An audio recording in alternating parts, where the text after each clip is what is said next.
Баршаңызға сәлем. Бүгін сіздермен өте жұмсақ, миксерсіз дайындалатын, бюджетный, көп қаражатты қажет етпейтін, әдемі, қонақ келгенде тез дайындап жіберетін, жұмсақ кекстар дайындайтын боламыз. Барлық қажетті заттарды описание бөліміне жазып қоямын, міндетті түрде жасап көріңіздер. Ең алдымен бір жұмыртқамызды ыдысымызға саламыз, одан соң өлшеп алған қантымызды қосып, жақсылап былғауышпен араластырамыз, яғни венчикпен араластырып аламыз. Егер венчик болмаса, шаңышқымен де араластыра берсеңіздер болады. Барлығын жақсылап біркелкі етіп араластырып, оның үстіне тағы да өлшеп алған сұйық майымызды қосатын боламыз. Барлығын біркелкі етіп араластырамыз. Қант ерігенге дейін жақсылап қанты мен сұйық май біркелкі етіп араласуы қажет.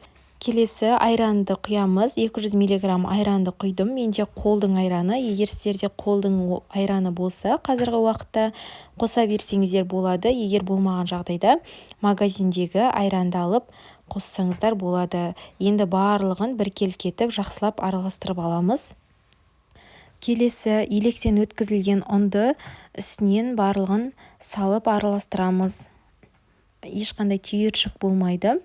Жақсылап біркелкі етіп араластырсаңыздар, түйіршіксіз біркелкі масса болып шығады. Оның үстіне бір шай қасық қопсытқыш, яғни разрыхлительді қосып, барлығын біркелкі етіп араластырамыз.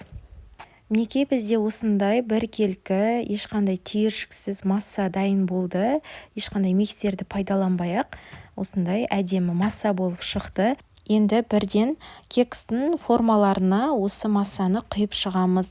Кекстің формаларын осындай арнайы табан үстіне орналастырып шығып, арнайы кондитерский магазинде осы кексқа арналған қағаз сатады.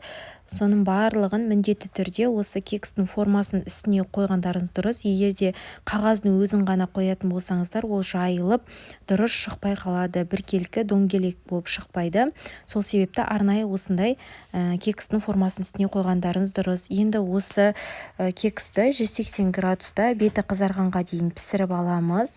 Неге көргендеріңіздей формадан ешқандай жабыспай біркелкі болып алынады, көтеріліп жақсы пісіп шықты. Келесі мен формаға қағаз салмайда түрін осындай пісірген болатынмын.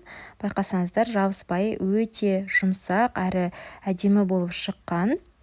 Мінекей осымен біздің кекстарымыз дайын болды. Қолжетімді заттардан қандай тәтті жасарыңызды білмесеңіз, міндетті түрде осы кексті дайындап көріңіз. Өте дәмді болып шығады. Егер рецепт ұнаса, каналыма тіркеліп, лайк басып, пікір қалдыруды ұмытпаңыз. Назар салып тыңдағандарыңызға рахмет. Ас болсын.